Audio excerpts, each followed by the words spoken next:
اور جس وقت رب نے فرشتوں سے فرمایا کہ بے شک میں زمین میں اپنا ایک نائب بنانے والا ہوں، تو فرشتوں نے عرض کیا کہ اے ہمارے رب، کیا تو ایسے شخص کو نائب بنائے گا جو زمین میں فساد کرے گا اور خون ریزی کرے گا؟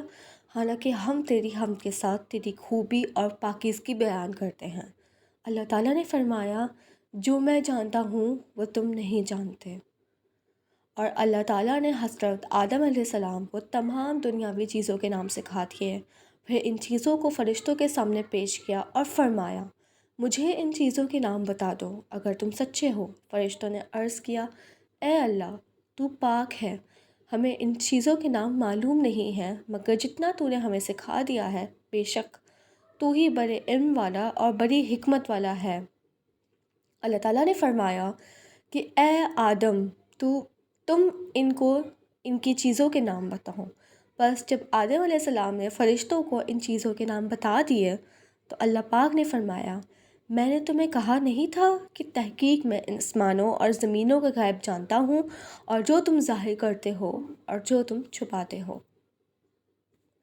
اور ہم نے انسان کو کھنکھاتے کالے سڑے ہوئے گارے سے پیدا کیا، اور جان کو ہم نے اس سے پہلے ہی آگ سے پیدا کیا۔ اور جب تیرے رب نے فرشتوں سے فرمایا کہ بے شک میں آدمی کو کھنکھناتے کالے سڑے ہوئے کیچڑ سے پیدا کرنے والا ہوں، بس جب میں اس کو پورا بنا لوں تو اس میں اپنی روح پھونک دوں گا، تو اس لیے سجدے میں گر جانا۔ پھر سب فرشتوں نے سجدہ کیا مگر ابلیس نے انکار کیا کہ وہ سجدہ کرنے والوں کے ساتھ شریک نہیں ہوں۔ اللہ تعالیٰ نے ابلیس سے کہا، اے ابلیس، تو سجدہ کرنے والوں میں شریک کیوں نہ ہوا؟ اس نے کہا، میں اس انسان کو سجدہ نہیں کر سکتا جس کو تو نے بجنے والی کالی بدبودار مٹی سے پیدا کیا ہے۔ اللہ تعالیٰ نے فرمایا، تو نکل جا، تو راندا ہوا ہے اور بے شک قیامت کے دن تجھ پر لعنت ہے۔ اس نے کہا، اے میرے رب، مجھے اس دن تک مہلت دے دے جب لوگ دوبارہ اٹھائے جائیں گے۔ اللہ تعالیٰ نے فرمایا، تو معلوم دن تک مہلت دیے ہوئے ہوں میں سے ہوں۔ اس نے کہا، اے میرے رب، چونکہ تو نے مجھے گمراہ کر دیا ہے، اس لیے میں زمین میں ان کے اعمال بد ان کو خوبصورت کر کے دکھاؤں گا اور ان سب کو ضرور گمراہ کروں گا مگر ان میں سے تیرے مخلص بندے۔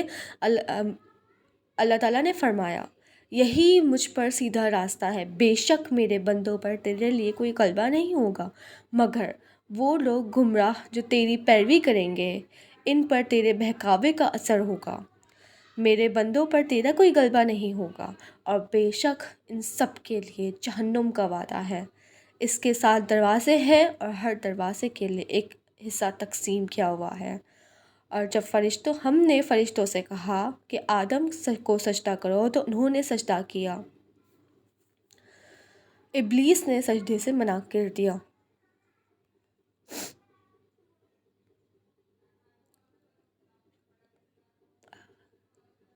اور جب اللہ نے فرشتوں سے کہا کہ آدم علیہ السلام کو سجدہ کرو تو سب فرشتوں نے سجدہ کیا مگر ابلیس نے انکار کیا، اپنے آپ کو بڑا سمجھتا تھا۔ وہ کافروں میں سے، ہم نے حضرت آدم علیہ السلام سے کہہ دیا، تم اور تمہاری بیوی بہشت میں ٹھہرو اور جہاں سے چاہو بہشت کے رزق کھاؤ، اور اس درخت کے قریب مت جانا، اگر تم اس کے قریب گئے یعنی اس سے کھا لیا تو ہو جاؤ گے ظالموں میں سے۔ پس شیطان نے ان دونوں کو پھسلا دیا اور اس جنت سے جس میں وہ تھے نکلوا کر چھوڑا۔ پھر ہم نے ان کو حکم دیا کہ اس بہشت سے اتر جاؤ، تم ایک دوسرے کے دشمن ہو اور تم کو زمین میں سے ایک مقرر وقت تک رہنا ہے اور فائدہ اٹھانا ہے۔ پس آدم علیہ السلام نے اپنے رب سے چند کلمات سیکھ لیے اور اللہ نے ان کی غلطی کو معاف فرما دیا، اور اللہ تعالیٰ معاف کرنے والا، رحم کرنے والا ہے۔